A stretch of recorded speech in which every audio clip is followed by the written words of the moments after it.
대자연과 동물 친구들에 대한 경외심. 8부 중 2부.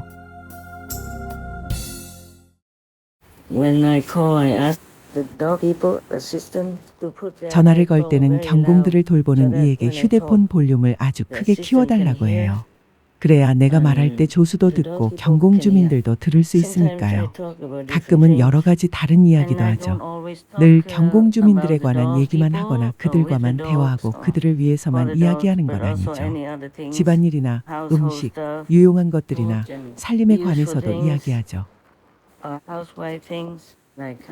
예를 들면 경공들을 돌보는 방법이나 전기를 안 쓰는 보온 담요를 구입하는 것 등에 관해서요. 그래요. 실제로 전기를 쓰지 않는 경공용 보온 담요가 있어요. 사람을 위한 것도 있고요. 항공우주 첨단 소재 같은 거죠.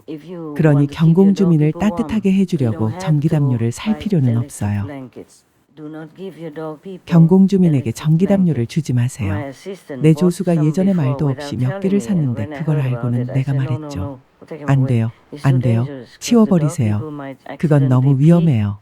경공 주민이 실수로 전기 담요 위에 오줌을 싸거나 계속 몸을 핥을 수도 있고 물을 마실 때 여기저기 흘리거나 담요에 물을 묻힐 수도 있으니까요.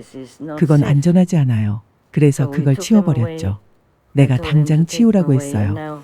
이제 플러그가 없는 경공용 보온 담요를 살 수 있어요.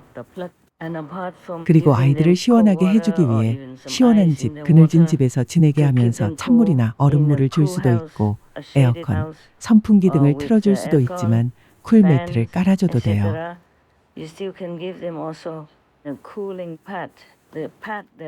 여러분이 사용해봐도 아주 시원한 그런 패드인데 경공 주민이 편안하게 지낼 수 있게 준비한 다른 용품들과 같이 쓸 수 있죠.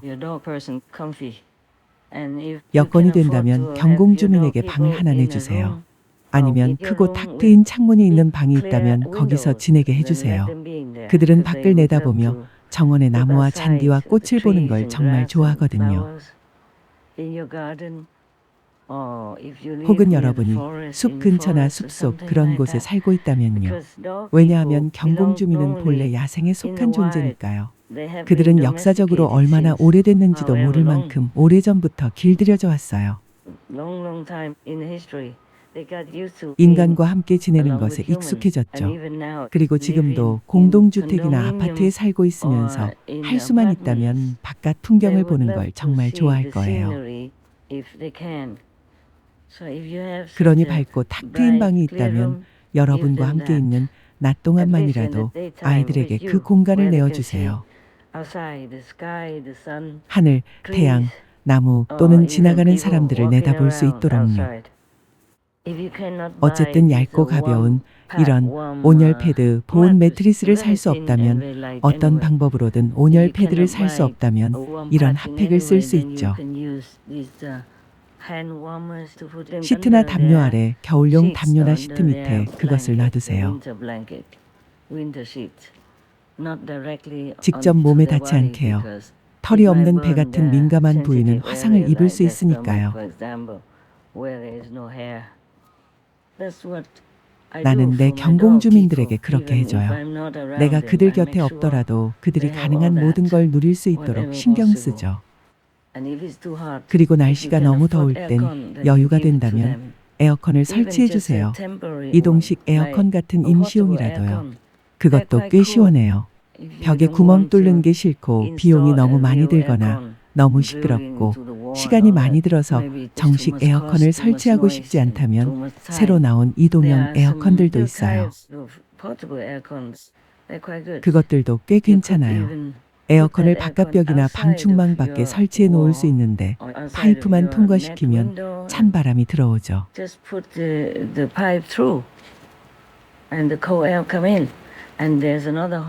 방 안에 더운 공기가 다른 호스로 빨려 들어가 에어컨을 통해 순환돼요. 정말 멋지죠. 그래서 요즘에는 우리가 감사해야 할 아주 편리하고 좋은 것들이 많아요. 경공 주민들에게 사치품은 필요 없어요. 편안하면 그만이죠. 안전하고 사랑받고 있다고 느끼며 가족이 있다고 느낄 수 있으면 돼요. 그럼 삶이 행복할 거예요. 여러분의 바람대로 그들이 행복할 거예요. 경공의 내면은 아름다워요. 경공이나 고양이 주민 등 여러분이 택하거나 입양하게 되는 모든 존재들이요. 그들은 하나같이 보호자와 함께 있는 걸 좋아해요. 여러분을 엄마와 아빠로 여기죠. 육신의 관점으로는 그런데 영적으로는 그들도 알아요. 여러분이 누구이고 자신들이 누구인지 알고 있죠. 각 사람의 영적인 상태에 대해 인간들보다 더 잘 알고 있어요. 또한 자신들이 누구와 함께 있으며 왜 그들과 함께 있는지도 알고 있어요. 죽음이 갈라놓을 때까지 그들은 반려인에게 충실해요. 많은 경우 배우자나 가장 친한 친구보다도 더 충실하고 그 밖에 다른 많은 관계보다 더 충실하죠. 경공, 고양이, 새, 오리, 거위, 칠면조 주민 등 모두가 그래요. 다람쥐나 스컹크 주민 같은 다른 온갖 동물 주민들도요. 여러분은 그들이 아무것도 모르고 그저 동물일 뿐이라 여기지만 아니에요. 그들은 매우 존엄하고 지적인 존재들이에요. 그들 대부분은 사명이 있어서 의도적으로 여러분에게 오거나 여러분을 선택해요.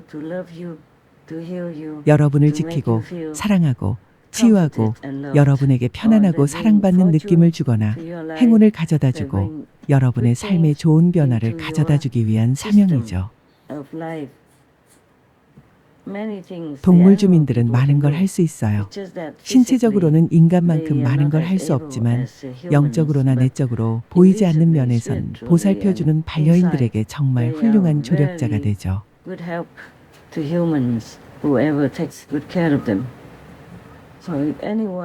그러니 만약 경공 주민을 제대로 돌보지 않거나 잔인하게 대하고 학대하는 이가 있다면 그는 자신 곁에 동물 주민이 있다는 게 얼마나 큰 행운인지 전혀 알지 못하는 거예요.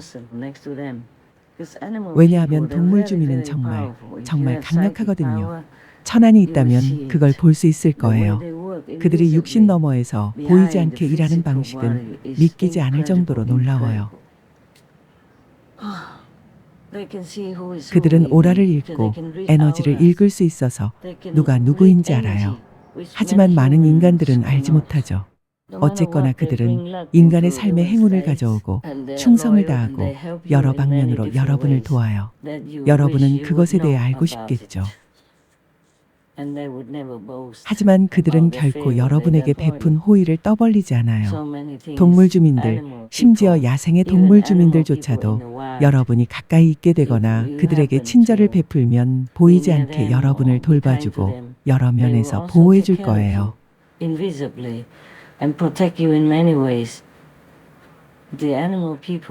여러분의 병을 완화시켜주고 행복을 더해주고 자신감을 키워주며 지능까지도 높여주죠.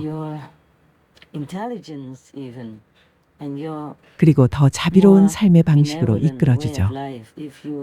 진실로 그들과 교감한다면 그걸 알 수 있을 거예요.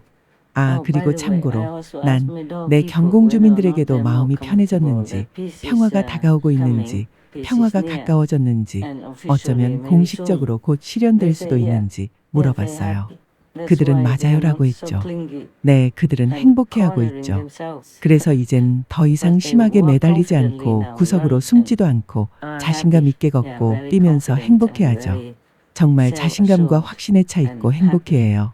그들을 생각하면 정말 기뻐요. 그와 같은 사실을 알고 있는 다른 많은 경공들을 생각해도 무척 기쁘고요. 얼마 전에 내가 나의 경공 주민들에게 물어봤어요. 돌보는 이들이 그들을 잘 돌봐주는데도 왜 그렇게 나와 함께 있고 싶어 하냐고요. 각각 대답이 조금씩 달랐어요. 예를 들어 YW는 이랬죠. 인자함은 찾아보기 힘드니까요.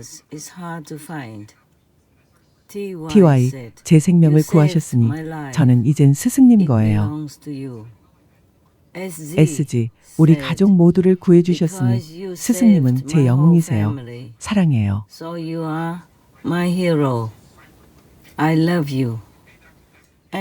RN, 스승님은 제가 정말 사랑하는 친구세요. 등등. 다른 경공 주민들에겐 묻지 않았지만 비슷한 답변을 했을 거예요. 최근에 TY는 유전 질환으로 많이 아팠어요. 난 신께 그의 업장을 내가 대신 짊어지게 해달라고 청했지만 TY가 말했죠. 안 돼요. 제발 그러지 마세요. 이미 세상에 큰 업장을 짊어지셨잖아요. 나와 몇몇 왕들이 나눈 여러 대화를 여러분에게 알려주고 싶었는데 아직 그 작업을 못했어요.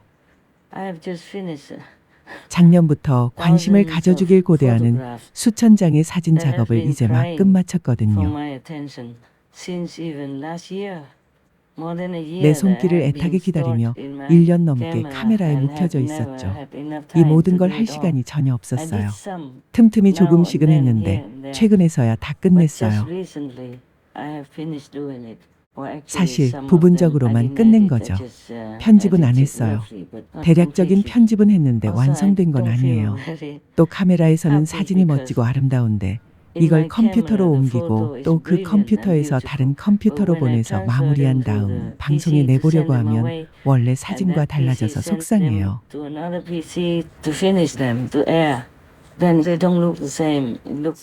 색감이 30%밖에 나오지 않거나 화질이 50%밖에 나오지 않죠. 그래서 수없이 많은 순간 그저 포기하고 싶었어요. 정말 속상하고 실망스럽죠. 오랫동안 사진을 편집하지 않고 놔둔 데에는 그런 이유도 있어요. 그런데 최근 며칠 전, 2, 3일 전에 마지막 분량을 끝냈어요. 1040장인가 그 정도 있었거든요. 최소 1000장 이상이었죠. 그게 마지막 분량이었어요. 항상 분량이 많아요. 대부분의 경우 그처럼 오래 걸려요. 그렇게 사진이 많거든요. 작업에 대해 불평하는 게 아니에요. 사진 작업은 하루 종일이라도 할 수 있어요. 뭔가 아름다운 걸 새로 발견하면 결코 지루할 틈이 없죠. 밖에 나가서 사진을 찍을 여유가 생기면 난 정말 오랜 시간 동안 많은 사진을 찍고 돌아와요. 수백 장 혹은 수천 장 이상을 찍어 가지고 오죠. 하지만 늘 그럴 시간이 있는 건 아니에요. 그래서 간간히 밖에 나갈 여유가 생길 때 사진을 찍어 오고 매일같이 여러 날 오랫동안 공을 들여 작업한 뒤에 다음 분량을 그들에게 보내주죠.